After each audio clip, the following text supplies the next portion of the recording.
આજે આપણે ઝૂલોજીમાં paper number 303 invertebrate economic zoology genetics and angel આ જે પેપર છે એના વિશે આપણે સ્ટડી કરશું. તો ફર્સ્ટ આપણે જોઈએ તો એનો યુનિટ 1 ની અંદર છે એ ડાયવર્સિટી ઓફ લાઈફ, એમાં છે એ ક્લાસિફિકેશન છે આવશે બધા એ જોવાના. એમાં કયા કયા ક્લાસિફિકેશન છે? પ્રોટોઝુઆ, પોરીફેરા, પછી કોશન્ટ્રી, એ બધા જે છે પૃથુભૂમિ, સૂત્રભૂમિ, આ બધા જે છે એ આપણે એની અંદર જોવાના છે. તો એમાં સેમ 1 ની અંદર છે એ તમે આને ભણી ગયેલા છો ક્લાસિફિકેશન બધા. એમાં ત્યારે આપણે શું જોતા હતા તો એના સામાન્ય લક્ષણો અને એના જે વર્ગ જે છે એના વિશે આપણે સ્ટડી કર્યું.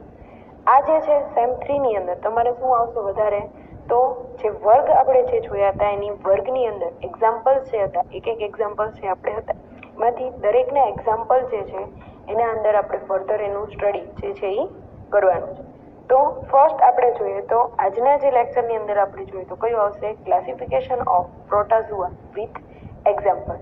તો ક્લાસિફિકેશન જે પ્રોટોઝુઆનું છે પહેલા આપણે જોઈએ તો સેમ 1 માં જે છે આપણે જોયું હતું કે ક્લાસિફિકેશનનું જે છે ચાર્ટ જે છે એમાં પહેલા શરૂઆત ક્યાંથી થઈ? સૃષ્ટિ, ઉપસૃષ્ટિ, સમુદાય, પછી વર્ગ, એવી રીતના છે એ ડિવાઈડ કરવામાં. તો એમાં આપણે જોઈએ પહેલું સૃષ્ટિ, તો પ્રાણી સૃષ્ટિ અથવા તો એનિમલિયા અથવા તો એને કહેવાશે યુકેરિયોટા. બીજું એના પછી આવશે ઉપસૃષ્ટિ, તો ઉપસૃષ્ટિ છે એ બે ભાગમાં ડિવાઈડ, પ્રોટિસ્ટા અને મેટાઝુઆ. એની અંદર જે છે પછી આવશે એમાંથી પ્રોટિસ્ટાની અંદર સમુદાય એક આવશે. કયો આવશે? પ્રજ્ઞ સમુદાય. જ્યારે એના પછી છે એ અધોસૃષ્ટિ જે છે એ બે પડે છે. એની અંદર આવશે બીજો જે વિભાગ છે કયો આવશે? પેરાઝુઆ. તો પેરાઝુઆની અંદર સમુદાય આવશે સછિદ્ર. એના પછી બીજો એક આવશે અધોસૃષ્ટિ જે છે યુમેટાઝુઆ જે છે એ આવશે. એની અંદર જે આવશે એ કઈ આવશે? રેડિયેટા અથવા તો ત્રિજ્યાધારી જે છે એ વિભાગ આવશે. એનો સમુદાય આવશે કોષ્ઠાંત્રી સમુદાય. પછી આવશે જે દ્વિપાર્શ્વીય રચના ધરાવતા, ઓલું હતું એ કયું હતું? ત્રિજ્યાધારી હતું. હવે આવશે દ્વિપાર્શ્વીય સમરચના ધરાવતા હતું. એની અંદર ફર્ધર જે છે ત્રણ શ્રેણી આવશે: અદેહ કોષ્ઠી, કૂટ દેહ કોષ્ઠી અને સુદેહ કોષ્ઠી, એટલે કે દેહ કોષ્ઠી. અદેહ કોષ્ઠી, કૂટ દેહ કોષ્ઠી અને દેહ કોષ્ઠી. તો આ જે છે એ ત્રણે ત્રણ શું છે? એના ક્ષેત્ર છે. એની અંદર સમુદાય છે એ આવશે અદેહ કોષ્ઠીની અંદર પૃથુકૃમિ, કૂટ દેહ કોષ્ઠીની અંદર સૂત્રકૃમિ અને સદેહ કોષ્ઠીની અંદર નુપુરક, સંધિપાદ, મૃદુકાય, સુત્વચી, સામીમેરુ અને મેરુદંડ. આ બધા જે છે એ બધા જ સમુદાય છે તેની અંદર આવે સદેહ કોષ્ઠ અથવા તો દેહ કોષ્ઠધારી પ્રાણીઓ, દેહ કોષ્ઠીની અંદર છે એ આવશે. તો આ જે ચાર્ટ છે એનો સ્ટડી તમે કરેલો છે. તો આ છે શું હતો? એનો જે સિમ્પલ છે કોમન જે ચાર્ટ જે છે એનિમલનો એ જે આપણે જોયો હતો. તો આજે આપણે જોઈએ પ્રજીવ સમુદાયનું છે એ સ્ટડી કરીએ. તો એમાં પહેલું એનું વર્ગીકરણ. તો વર્ગીકરણ શું આવશે? સૃષ્ટિ યુકેરિયોટા, ઉપસૃષ્ટિ પ્રોટિસ્ટા અને સમુદાય પ્રજીવ. તો વર્ગીકરણની અંદર જોઈએ તો સૃષ્ટિ યુકેરિયોટા, તો યુકેરિયોટા સૃષ્ટિ જે છે એ બધા જ પ્રાણીઓ જે છે એ કેવા હોય છે? તો વિવિધ પટલમય અંગિકાઓ ધરાવતા હોય, અંતઃકોષ ચાર જોવા મળે જેની અંદર છે કણાભસૂત્ર, આ બધી જે છે અંગિકાઓ જોવા મળે. બીજું, આ જે પ્રાણીઓ જે છે એ હરિતદ્રવ્ય અથવા તો ક્લોરોફિલ દ્રવ્ય છે એ ધરાવતા નથી અને પ્રચલન જે છે એ જોવા મળે. એની અંદર જે શું જોવા મળશે? પ્રચલન જોવા મળે. બીજું, કોષ દિવાલ છે એ જોવા મળતી નથી અને એની સિવાય જોઈએ તો સુકોષ કેન્દ્રી અથવા તો યુકેરિયોટિક સજીવો જે છે એ જોવા મળે છે. બીજું, એની અંદર આપણે જોઈએ તો એનું ઉપસૃષ્ટિ કઈ આવશે? પ્રોટિસ્ટા. તો પ્રોટિસ્ટા જે છે એ શું આવશે? તો રચનાત્મક અને ક્રિયાત્મક રીતે જે છે એ પ્રાણીઓ જે છે સુવિકસિત કોષ કેન્દ્ર ધરાવતા હોય છે. કેવા છે? એની રચનાત્મક અને ક્રિયાત્મક રીતે આપણે જોઈએ તો પ્રાણીઓ જે છે કેવા છે? સુવિકસિત કોષ કેન્દ્ર છે એ ધરાવતા હોય છે. બીજું, કોષમાં છે કોષીય પ્રાણીઓનો સમાવેશ થાય છે. શું થાય છે? કોષીય, એક કોષીય પ્રાણીઓનો સમાવેશ થાય છે. જે એક કોષીય સજીવો જે છે એનો સમાવેશ કયા ઉપસૃષ્ટિમાં થશે? પ્રોટિસ્ટામાં. બીજું, એની અંદર ગર્ભ નિર્માણ છે જોવા મળતું નથી. શું આવશે? ગર્ભ નિર્માણની ક્રિયા જોવા મળતી નથી. રચનાત્મક અને ક્રિયાત્મક રીતે કેવા છે? એક કોષીય પ્રાણીઓ છે એ જોવા મળશે. અને એની અંદર છે કયા સમુદાયનો સમાવેશ થશે? તો પ્રજીવ સમુદાયનો છે એ સમાવેશ થાય છે. તો હવે આપણે જોઈએ સમુદાય પ્રજીવ સમુદાય જે છે એ જોઈએ. તો પ્રજીવ સમુદાયના પ્રાણીઓ જે છે એ એક કોષીય હોય છે અને વિવિધ અંગિકાઓ. સામાન્ય રીતે જો આપણે એની વ્યાખ્યા આપી હોય પ્રજીવ સમુદાયની તો શું આપી શકીએ? એકકોષીય, વિવિધ અંગિકાઓ, પક્ષમો, કશા, ખોટા પગ એના દ્વારા છે એ પ્રચલન ધરાવતા હોય છે. બીજું કોષાંતરીય પાચન છે જોવા મળે. કોષાંતરીય એટલે શું થશે? કોષની અંદર પાચન થતું હોય તો એને શું કહેવાય? કોષાંતરીય પાચન. ઉત્સર્જન માટે છે આકુંચક રસધાનીની રચના છે એ જોવા મળે છે. શું જોવા મળશે? ઉત્સર્જનની ક્રિયા જે છે એ આકુંચક રસધાની દ્વારા છે એ જોવા મળતી હોય છે. અને પ્રાણીઓ જે છે કેવા છે? એક કોષીય હોય છે. અંગિકાઓ જે છે એની અંદર જોવા મળે અથવા તો પ્રજીવની અંદર છે પેશી અને અંગની રચના છે જોવા મળતી નથી. હવે આપણે જોઈએ એના સામાન્ય લક્ષણો. તો પ્રાણીઓ જે છે કેવા છે?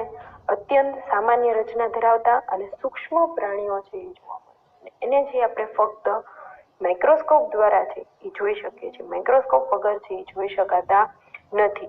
બીજું સાદા અને ખૂબ જ પ્રાથમિક કક્ષાના પ્રાણીઓ એટલે કે કોઈ પણ પ્રકારનું એવું કોઈ વર્ગ એનું પેશીય વિભાજન અથવા તો તંત્રમય રચના છે જોવા મળતી. કેવા છે? ખૂબ જ સાદા પ્રાણીઓ છે. એની અંદર કોઈ બીજું એવી રચના જોવા મળતી નથી. બીજું શરીર જે છે એક કોષીય, અકોષીય અથવા તો વધારે કોષ કેન્દ્ર ધરાવતા હોય છે. કેવા હોય છે? સજીવ જે છે કેવા છે? એક કોષીય અથવા તો અકોષીય છે અને એની અંદર છે કોષ કેન્દ્રની સંખ્યા વધારે હોય છે. બીજું આ સમુદાયના પ્રાણીઓ જે છે એ એક કોષ ધરાવે છે એટલા માટે એને એક કોષીય પ્રાણી તરીકે છે ઓળખવામાં આવે. શું કહેવાશે? એક કોષીય પ્રાણી તરીકે છે એને ઓળખવામાં આવશે. અને આ પ્રાણીઓની છે દેહધાર્મિક ક્રિયાઓ એક જ કોષ દ્વારા થતી. એક જ કોષ છે એટલા માટે એની શું થાય?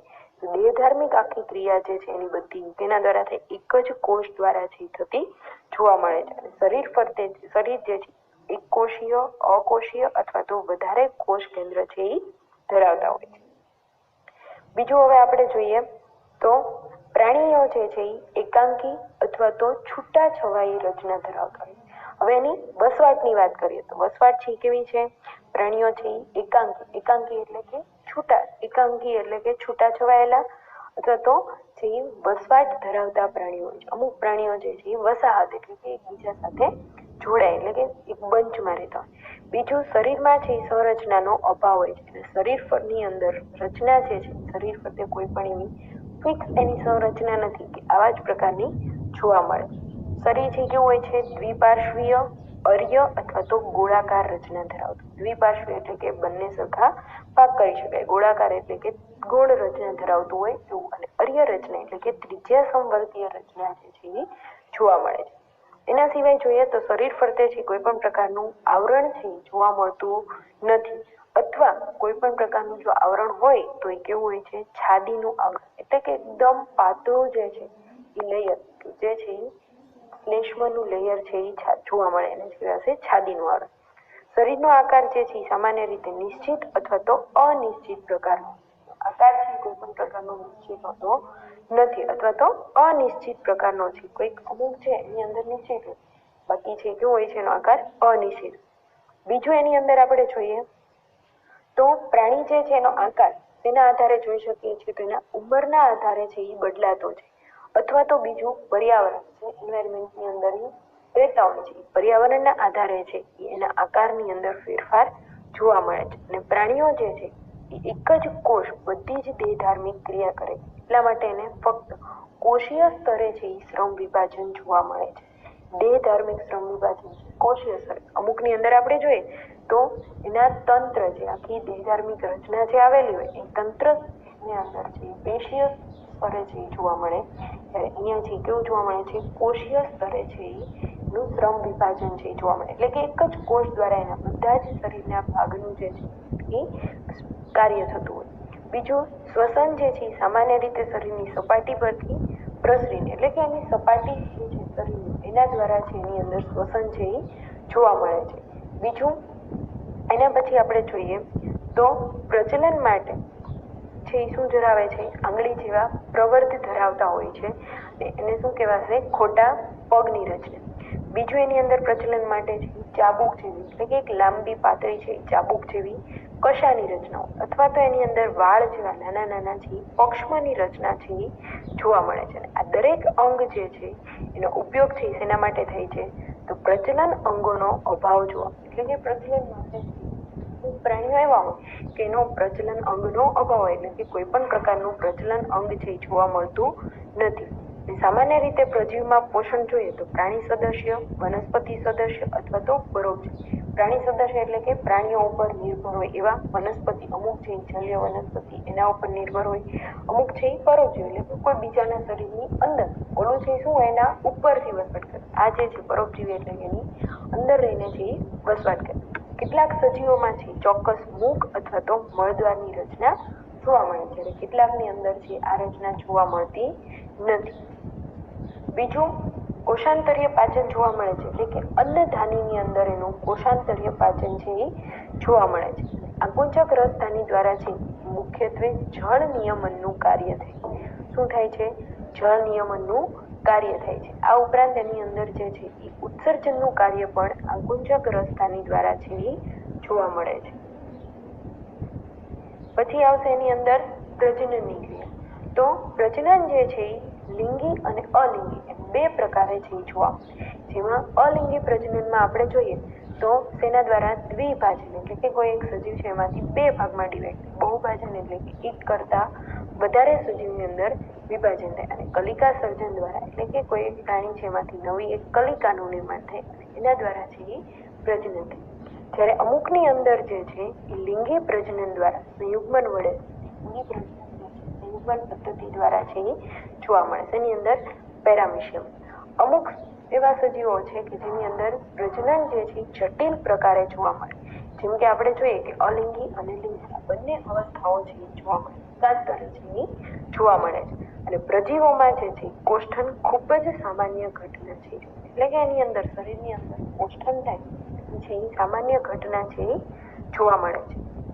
આ ઉપરાંત મુક્તજીવી પ્રાણીઓ, મોટા ભાગે પ્રાણીઓ છે કેવા છે વસવાટ? મુક્તજીવી, એટલે કે કોઈ પણ એવા એરિયાની અંદર મુક્ત રીતે છે એ ફરી શકે. મોટા ભાગે છે આપણને ક્યાં જોવા મળે? મીઠા પાણીમાં અથવા તો દરિયાઈ પાણીમાં છે એ જોવા મળે. આ ઉપરાંત ભેજવાળી જગ્યામાં છે એ જોવા મળે. એટલે પરોપજીવી પ્રાણીઓ જે છે એ યજમાન પ્રાણીના શરીરમાં અથવા તો વનસ્પતિમાં જે રહે. પરોપજીવી હશે તો કોઈ પણ યજમાન સજીવ પ્રાણી અથવા તો વનસ્પતિ એની અંદર છે આપણને જોવા મળે. આ જે હતો એ શું હતો? એનો વસવાટની રચના.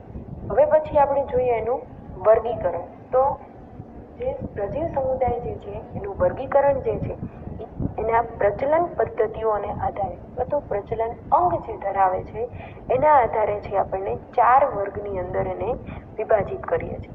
તો પહેલું જે છે આપણે જોયું તો પ્રચલન અંગની અંદર ખોટા પગ, કશા, પક્ષ્મ અને અમુકની અંદર છે પ્રચલન અંગનો અભાવ હતો.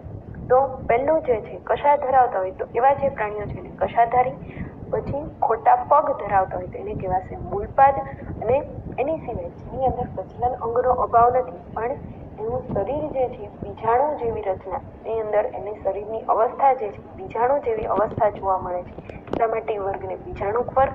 અને પક્ષ્મ ધરાવતા હોય એવા જે પ્રાણીઓ છે પક્ષ્મધારી પ્રાણી કે પક્ષ્મધારી વર્ગ, આ 4 વર્ગની અંદર એને વિભાજિત કરવામાં આવે. તો કશાધારી પ્રાણીઓની અંદર એક્ઝામ્પલ છે યુગ્લિના, મૂળપાદની અંદર આવશે અમીબા, બીજાણુ વર્ગની અંદર આવશે પ્લાઝ્મોડિયમ અને પક્ષ્મધારીની અંદર આવશે પેરામિશિયમ.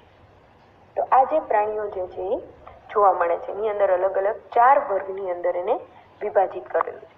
હવે એના પછી આવશે પહેલો આપણે વર્ગ જોઈએ કશાધારી વર્ગ, તો અથવા એને કહેવાશે મેસ્ટિગોફોરા. શું કહેવાશે એને? મેસ્ટિગોફોરા. તો કશાધારી એટલે કે ચાબુક કે કશા ધારણ કરતા એવા પ્રાણીઓ જે હોય એને કયા કહેવાય? કશાધારી પ્રાણીઓ. તો આ જે પ્રાણીઓ જે છે એ પ્રજનન માટે એક અથવા તો વધારે કશા છે એ ધરાવતા હોય છે. અને કોષરસ, એનું શરીર જે છે કેવું હોય છે? તો કોષરસ છે બાહ્ય કોષરસ અથવા તો અંતઃકોષરસ એમ 2 ભાગની અંદર છે વિભાજિત થયેલું છે એ જોવા મળે છે. અને શરીર જે છે નિશ્ચિત આકારમાં ગોળ, લંબગોળ કે લાંબા હોય છે. શરીર જે છે શું છે? ગોળ, લંબગોળ અથવા તો લાંબુ છે એનું શરીર જોવા મળે છે. અને કેટલાક કશાધારી પ્રાણીઓ જે છે ક્લોરોફિલ દ્રવ્ય દ્વારા ધરાવતા હોય છે. અમુક પ્રાણીઓ જે છે કેવા હોય છે, એની અંદર ક્લોરોફિલ દ્રવ્ય છે એ જોવા મળે છે. આ જે કશાધારી પ્રાણીઓ છે એ સ્વોપ છે, એટલે કે પરોપજીવી નથી, પોતાની જીવન જે છૂટા એમનામ ધરાવતા હોય છે, કોઈ પ્રાણી ઉપર નિર્ભર થતું નથી. અમુક પ્રાણીઓ જે છે એ કશાધારી એવા છે કે જે રુધિરમાં રહીને પરોપજીવી, એટલે કે કોઈ પણ બીજા સજીવ જે છે એના રુધિરની અંદર વસવાટ ધરાવીને પરોપજીવન છે એ ગાળતા હોય છે. અમુક પ્રાણીઓ જે છે એ કોષરસમાં પ્રકાશ ઉત્સર્જિત કણિકાઓ છે એ ધરાવે, એટલે કે એવા પ્રકારની કણિકાઓ છે એ ધરાવે, અને એ જે કણિકાઓ છે એનાથી પ્રકાશ ઉત્પન્ન થાય છે, એટલા માટે એને કહેવાશે પ્રકાશ ઉત્સર્જિત કણિકાઓ. અને એ જે છે એ શું કરશે, તો પ્રકાશ ઉત્સર્જિત કણિકાઓ છે એટલે કે એના કારણે જે વસાહત, જ્યાં એની વસાહત હશે એ વિસ્તારની અંદર આપણને પ્રજ્વલિત પટ્ટા સ્વરૂપે ચમકતા દેખાય છે, એટલે કે પ્રાણીઓ જે છે એ પ્રજ્વલિત પટ્ટા સ્વરૂપે જે છે એ આપણને ચમકતા હોય એવા પ્રાણીઓ છે એ જોવા મળે છે. તો આ જે હતું એ શું હતું, એના કશાધારી વર્ગના લક્ષણો. હવે એની અંદર એક્ઝામ્પલ છે યુગ્લિના. તો યુગ્લિના જે છે ક્યાં જોવા મળશે, મીઠા તો બંધિયાર પાણીની અંદર. એનો આકાર જે છે કેવો હોય છે, અંડાકાર ત્રાકાકાર જેવું છે શરીર રચના ધરાવે, અને એ જે છે પ્રાણી લગભગ અમીબા કરતા છે મોટા કદનું છે એ જોવા મળે, અને શરીરની સપાટી ઉપર છે ક્યુટિકલ જેવું પડ હોવાથી એનો આકાર છે આપણને નિશ્ચિત જોવા મળે. એટલે સામાન્ય લક્ષણમાં જોયું હતું એનો આકાર નિશ્ચિત અથવા તો અનિશ્ચિત હોય, તો નિશ્ચિત આકાર છે એ યુગ્લિનાનો જોવા મળે. શું કામ, કેમ કે એના શરીરની સપાટી ઉપર છે ક્યુટિકલ જેવું છે પડ આવેલું છે, જેને શું કહેવાય, છાદીનું આવે. અમીબાની જેમ એક જ કોષ કેન્દ્ર છે એની અંદર જોવા મળે છે, અને પ્રાણીમાં હરિતકણ આવેલું હોવાથી લીલા રંગનું છે જોવા. શું છે લક્ષણોમાં જોયું કે એની અંદર હરિત દ્રવ્ય છે એ જોવા મળે છે, તો એ જે છે એના કારણે શું જોવા મળે છે, આપણને લીલા રંગનું છે એ જોવા મળે. અને શરીર જે છે યુગ્લિનાનું, એના અગ્ર છેડાની અંદર લાંબી ચાબુક જેવી કશાની રચના છે એ જોવા મળે, અને કશાના મૂળ આગળ ખાંચ આવેલી હોય છે જે સંગ્રહાશયમાં ખોલતી હોય છે, એટલે કે કશાનો જે ભાગ જે છે આ રીતની એની રચના જે છે, એનું મૂળ ભાગ છે આ રીતે છે, તો અહીંથી છે એ કશા નીકળે છે, તો એના કશાના મૂળ ભાગ આગળ છે ખાંચ આવેલી હોય છે, એ જે છે સંગ્રહાશયમાં ખુલશે, એટલે કે આ જે ખાંચ જે છે એ ક્યાં ખુલશે, શરીરની અંદર જે સંગ્રહાશય આવેલું છે એની અંદર. એટલે એ જે છે સંગ્રહાશયની પાસે શું આવેલું હોય છે, આંકુચક રસધાની આવેલી. આંકુચક રસધાની જે છે એની નેત્ર બિંદુ ક્યાં આવેલી હોય છે, એની નેત્ર બિંદુનો જે ભાગ છે ત્યાં. પ્રજનન જે છે શેના દ્વારા જોવા મળશે, દ્વિભાજન અને બીજાણુ સર્જન દ્વારા છે પ્રજનન જોવા મળે છે. બે પ્રકારે પ્રજનન છે જોવા મળે. કયું કયું, દ્વિભાજન દ્વારા અને બીજાણુ સર્જન દ્વારા છે એની અંદર પ્રજનન જોવા મળે છે.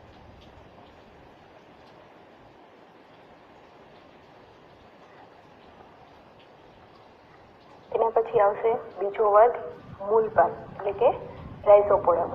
તો મૂલપાદ શબ્દનો અર્થ આપણે જોઈએ તો શું થાય, મૂળિયા જેવા પગ ધરાવતા પ્રાણી.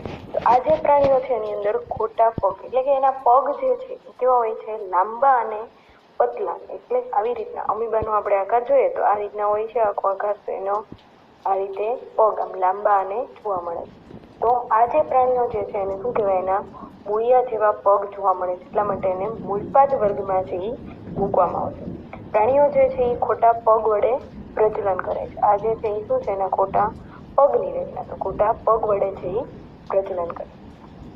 બીજું, આ જે પ્રાણીઓ છે એનો આકાર જે છે એ અનિયમિત, તે ઉપરાંત કવચ ધરાવતા પ્રજીવો જે છે ચોક્કસતમ આકાર ધરાવે છે. તો આ જે છે એનો ચોક્કસ આકાર જોવા મળે છે, અને આ પ્રાણીઓમાં છે પોષણ પ્રાણીસમ કે મૃતોપજીવી હોય છે. કેવું છે, પ્રાણીસમ એટલે કે પ્રાણીસમ એટલે પ્રાણીઓમાંથી મેળવતા હોય એવા, અને બીજું મૃતોપજીવી એટલે કે મૃત કોઈ પણ સજીવ પ્રાણીઓ જે છે એમાંથી છે એ ખોરાક મેળવે છે.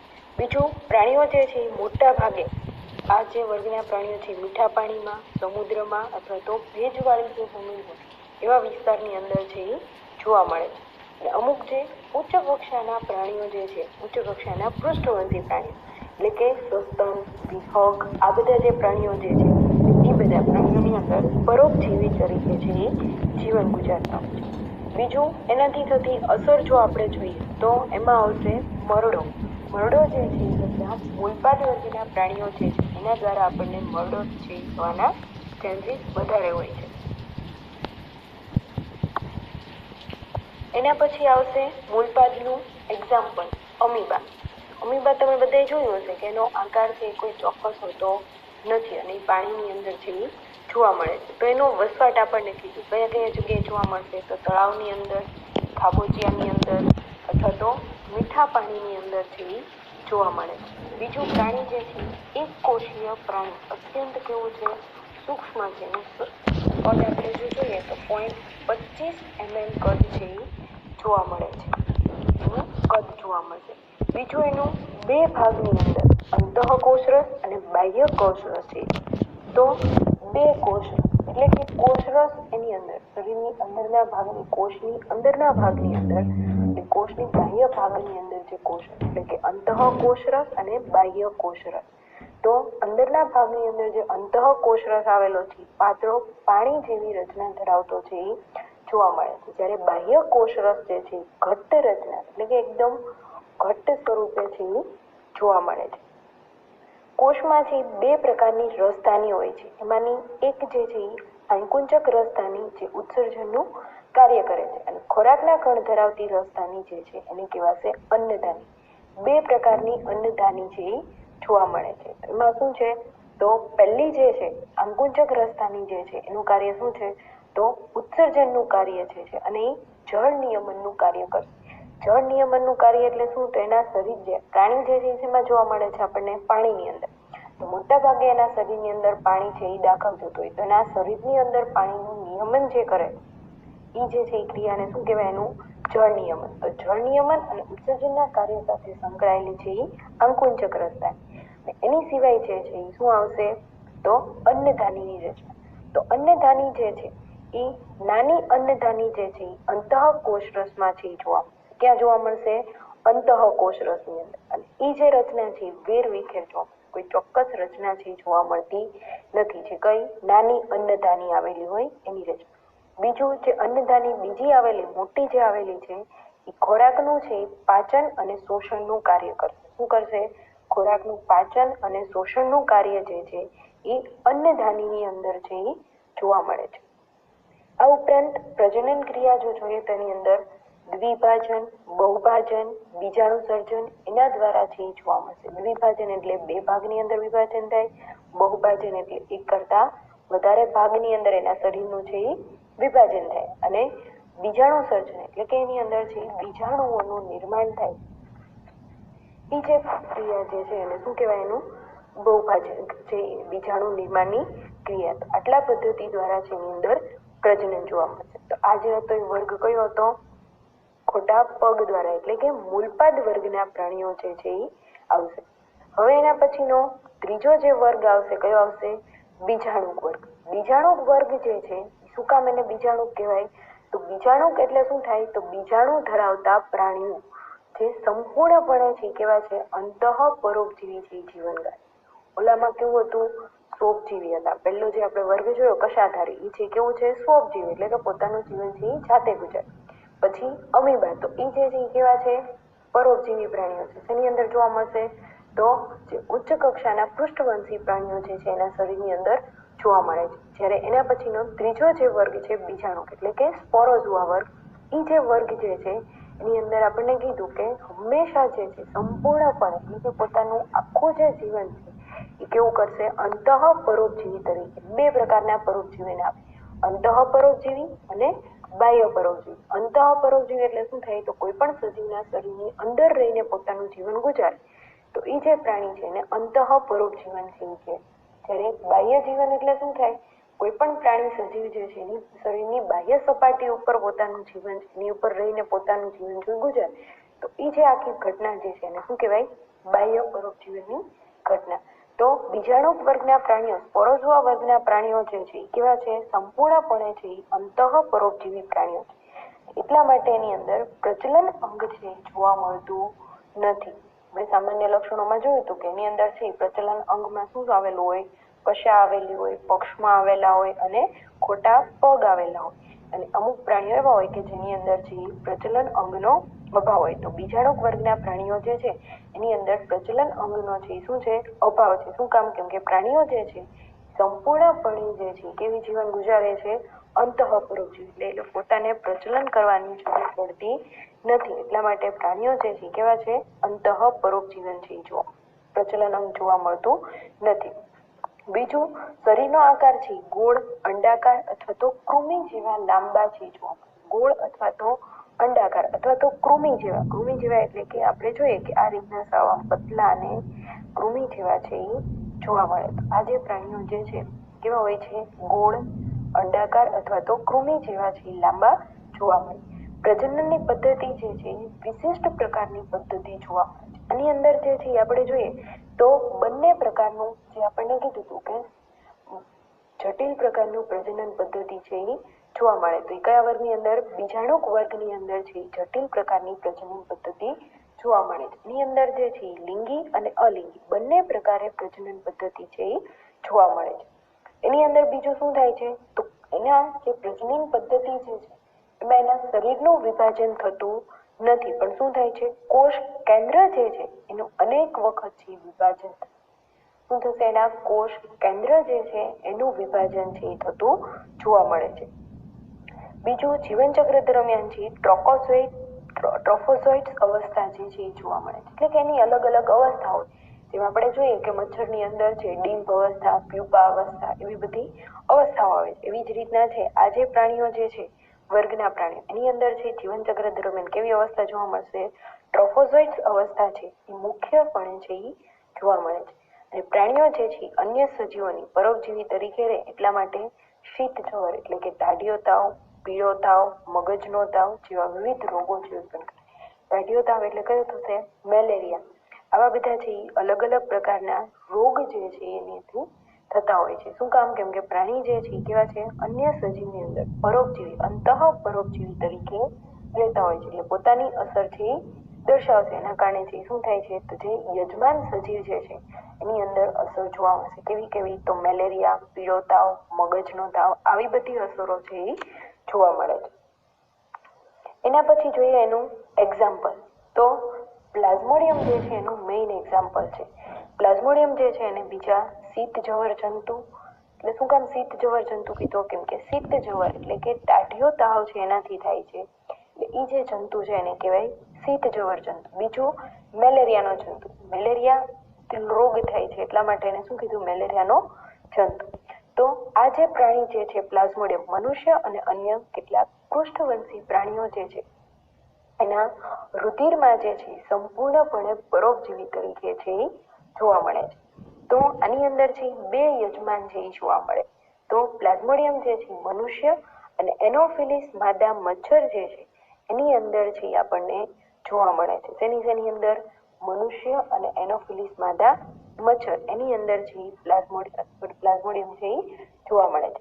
એની કેટલીક જાતો જે છે એ મનુષ્યની અંદર મેલેરિયા જે છે એ ઉત્પન્ન કરે છે. એની અલગ અલગ 20 જાતો જે છે એમાંની 4 જે જાતો જે છે એ સૌથી વધારે આપણને અસર પહોંચાડે છે. મેલેરિયા ઉત્પન્ન કરે છે એટલા માટે એને શું કીધું? શીત જવર જંતુ. તો એની ટાઈપ્સ અને અલગ અલગ પ્રકાર છે કયા કયા છે? તો પ્લાઝ્મોડિયમ વાઇવેક્સ, પ્લાઝ્મોડિયમ ફાલ્સીપેરસ, પ્લાઝ્મોડિયમ મેલેરી અને એની સિવાય એક આવશે પ્લાઝ્મોડિયમ ઓવેલ. કેવું આવશે? ઓવેલ. 4 પ્રકારના છે પ્લાઝ્મોડિયમના ટાઈપ્સ છે. કયા કયા? પ્લાઝ્મોડિયમ વાઇવેક્સ, ફાલ્સીપેરમ, મેલેરી અને ઓવેલ. આ 4 જે છે એ મુખ્ય છે. બાકી એની કેટલી જાતો છે? 20 ઉપર જાતો છે પ્લાઝ્મોડિયમની જોવા મળે. આ બધા જ જે છે એ આપણે મનુષ્યની અંદર છે વધારે અસર પહોંચાડે. દરેક જે છે એ શું કરે છે? મેલેરિયા માટે છે જવાબદાર છે. પરંતુ ચારે ચારનો અલગ છે ડિફરન્સ શું છે? તો એની અસર છે એ અલગ અલગ જોવા મળે. જેમ કે આપણે જોઈએ કે પ્લાઝ્મોડિયમ વાઇવેક્સ દ્વારા મેલેરિયા થયો હોય તો એ જે છે એ આપણને દર 42 કલાકે છે જોવા મળે. ફાલ્સીપેરસ દ્વારા 72 થતો હોય, મેલેરી દ્વારા છે એ 72. અલગ અલગ કલાકે આપણે જોઈએ છીએ કે મેલેરિયાનો તાવ આવ્યો હોય તો આપણે કન્ટિન્યુ તાવ છે આવતો નથી. અમુક ટાઈમ ઇન્ટરવલે છે એ તાવ આવે છે. તો એ શું કામ? એનું કારણ છે એ આજે વાઇવેક્સ છે બધી જે છે એના લક્ષણો છે એ આપણને પ્રદર્શિત થાય. એની જે આખી મેટાબોલિક સિસ્ટમ છે એનું પ્રજનન સમયગાળો જે છે એના કારણે જે આપણા શરીરનું તાપમાન વધે છે અને અસર છે એ જોવા મળે છે. તો પ્લાઝ્મોડિયમ જે છે એ એક કોષાંતરીય પરોપજીવી પ્રાણી છે. કેવું છે? કોષાંતરીય, કોષની અંદર રહે છે એટલા માટે એને પરોપજીવી પ્રજીવ પ્રાણી છે કહેવામાં આવે. બે યજમાનની અંદર થઈને પૂર્ણ થાય. એનું જીવન જે છે એ કેટલા યજમાનની અંદર? બે યજમાનમાં છે એ પૂરું કરે છે. એક કયું? મનુષ્ય, અને બીજું જે છે એ કયું છે? મચ્છર. એનોફિલિસ માદા મચ્છરની અંદર. તો આ જે વાત કરી છે એની આપણે વાત કરી બીજાણુક વર્ગની છે એ વાત કરી. એની અંદર એક્ઝામ્પલ આવશે પ્લાઝ્મોડિયમ. એના પછી આવશે પક્ષમધારી એટલે કે સિલિયોફોરા. કયું આવશે? સિલિયોફોરા. સિલિયા એટલે પક્ષમ અને ફોરા એટલે ધારી, એટલે કે સિલિયોફોરા વર્ગની અંદર પક્ષમધારી વર્ગના પ્રાણીઓ જે છે પ્રજનન અંગિકાઓ તરીકે પક્ષમાં જોવા મળે છે. આપણે જોયું છે કે પક્ષમાં એટલે શું થશે? તો આ જે છે એ પેરામીશિયમ છે એની ઉપર આપણે ફિગર ડ્રો કરીએ ત્યારે આ રીતના ડ્રો કરીએ છીએ. તો આ જે છે એ શું છે? એના પક્ષમની રચના છે. તો એને શું કહેવાય? પક્ષમધારી પ્રાણીઓ. તો અમુક પ્રાણીઓ જે છે એની અસંખ્ય પક્ષમો છે એ જોવા મળે અને કેશ તંતુઓ શરીરની ફરતે છે એ ગોઠવેલા, એટલે કે નાના નાના છે વાળ જેવી રચના જોવા મળે છે. એટલા માટે આપણે એને કેશ તંતુ તરીકે છે એ ઓળખીએ છીએ. શરીરને ફરતે છે છાતીનું કઠણ આવરણ છે એ આવેલું હોય. શું આવેલું હોય છે? શરીરની ફરતે જે છે એનું છાતીનું આવરણ છે એ જોવા મળે અને કેવું છે? એકદમ કઠણ. અને એટલા માટે છે એ પ્રાણીનો નિશ્ચિત આકાર છે એ જોવા મળે છે. એની સિવાય આપણે જોઈએ તો પેલિકલનું આવરણ છે એ જોવા મળે. એ જે આવરણ આવેલું છે એના શરીરની ફરતે છે છાતીનું, એ જે આવરણ છે શેનું છે? પેલિકલનું બનેલું છે એ આવરણ જોવા મળે છે. આ જે પ્રાણીઓ જે છે એની લંબાઈ 0.15 થી 0.3 mm ની છે એ જોવા મળે. શું હોય છે? 0.15 થી 0.3 mm. એ સિવાય એનું છાતીનું આવરણ જે છે એ રંગવિહીન આવરણ છે. કેવું છે? કોઈ પણ પ્રકારનો રંગ છે એ જોવા મળતો નથી. આ ઉપરાંત જોઈએ તો પક્ષમો વડે પ્રજનન તેમજ ખોરાક ગ્રહણનું કાર્ય કરે. શું કરે છે? એના પક્ષમોનો ઉપયોગ જે છે એ પ્રજનન માટે અને બીજું જે છે એ શેના માટે કરે છે? એના ખોરાક ગ્રહણ માટે છે એ કરતા હોય છે. આ ઉપરાંત કોષ રસમાંથી બે પ્રકારના કોષ કેન્દ્ર છે એ આવેલા હોય છે. કેટલા પ્રકારના? બે પ્રકારના. લઘુ કોષ કેન્દ્ર અને બૃહદ કોષ કેન્દ્ર. બંને બે પ્રકારના છે એ આપણને કાર્ય છે એ જોવા મળે છે. એક બૃહદ કોષ કેન્દ્ર જે છે એ શું કરે છે? દૈહિક ક્રિયાનું માત્ર નિયંત્રણ કરે છે. એની સિવાય બીજો છે કયો આવેલો છે? લઘુ કોષ કેન્દ્ર. આ ઉપરાંત જોઈએ તો એની અંદર આકુંચક રસધાનીની રચના છે એ જોવા મળે છે. એની અંદર છે એ જોવા મળે છે. અને એની સિવાય જોઈએ તો અન્નધાની આવેલી છે. આકુંચક રસધાની અને અન્નધાનીની રચના છે એ જોવા મળે છે. બીજું, મોટા ભાગે છે મીઠા પાણીમાં કે સમુદ્રમાંના પાણીમાં છે એ રહે છે. ક્યાં રહેતા હોય છે?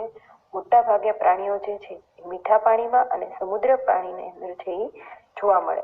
અમુક પક્ષમધારી પ્રાણીઓ જે છે કેવા છે? પરોપજીવી પ્રાણીઓ છે જોવા મળે. કેવા પ્રકારના છે? પરોપજીવી પ્રકારના છે પ્રાણીઓ જોવા મળે છે. એના પછી આવશે એનું એક્ઝામ્પલ. તો એનું એક્ઝામ્પલ છે શું છે?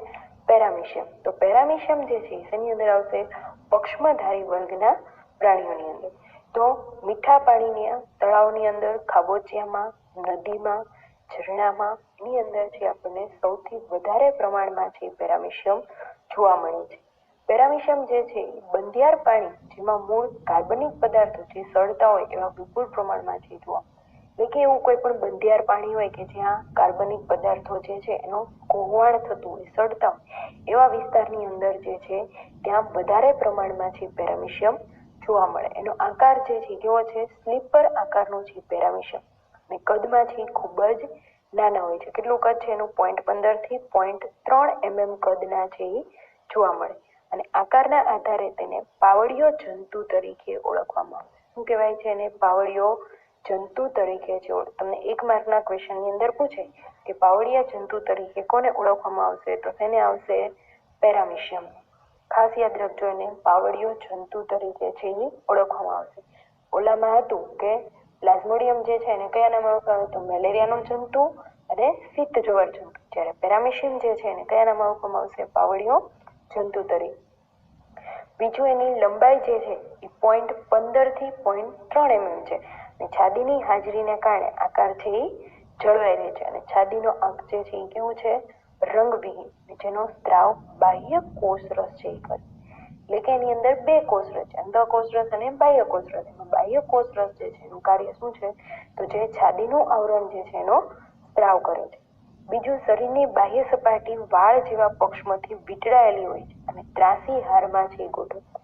સીધી હારમાં તમે ફિગર ડ્રો કરો ત્યારે ક્યારેક કરી હશે આવી રીતના સીધી ડ્રો નો થાય, અને કેવી રીતના હોય, ત્રાંસી છે એ ફિગર ડ્રો કરવાની. એની અંદર જે છે એ આ રીતે હોય તો આમ ત્રાંસા છે એની અંદર જોવા મળે, સીધા જોવા મળતા નથી. એટલે એના પક્ષમાં જે છે એ ત્રાંસી રચનામાં હારમાં ગોઠવાયેલા હોય છે.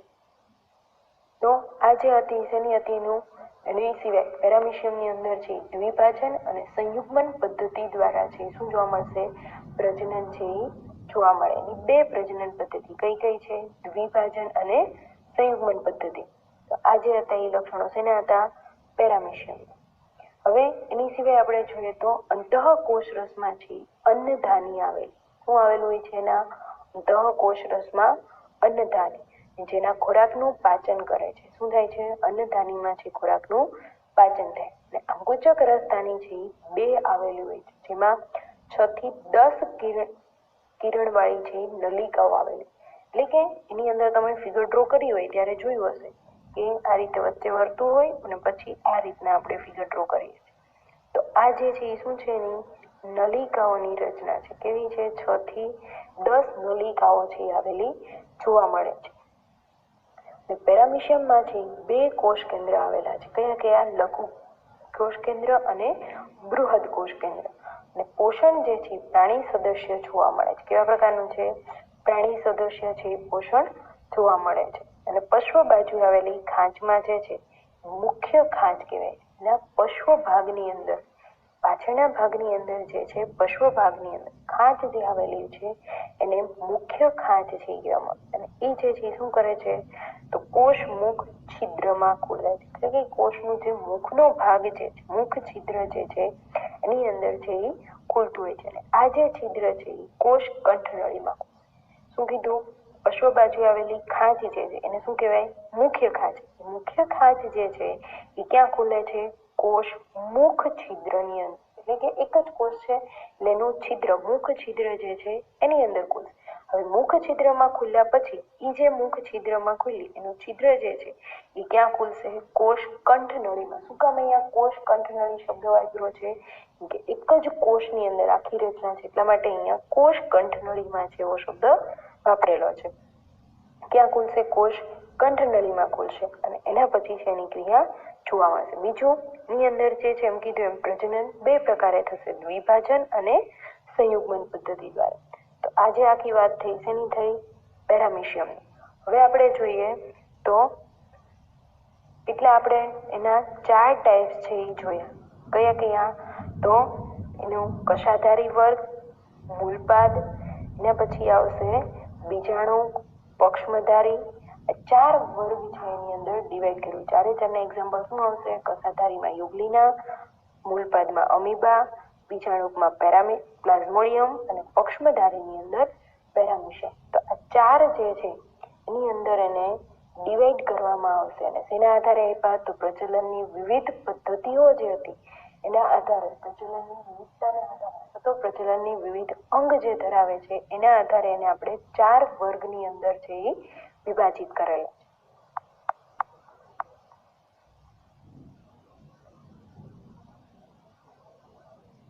ચલો, આ જે હતો આપણો ફર્સ્ટ જે ટોપિક હતો યુનિટ 1A, એનું જે છે કયું હતો, classification of protozoa with example. એટલે કે સામાન્ય લક્ષણો આપવાના પ્રજીવ સમુદાયના, એના વર્ગ, અને વર્ગમાં છે એની સાથે સાથે દરેક વર્ગના છે એક એક એક્ઝામ્પલ. તો આપણે છે એની અંદર જોયું. જો કોઈને ડાઉટ હોય તો મને પૂછી શકે છે.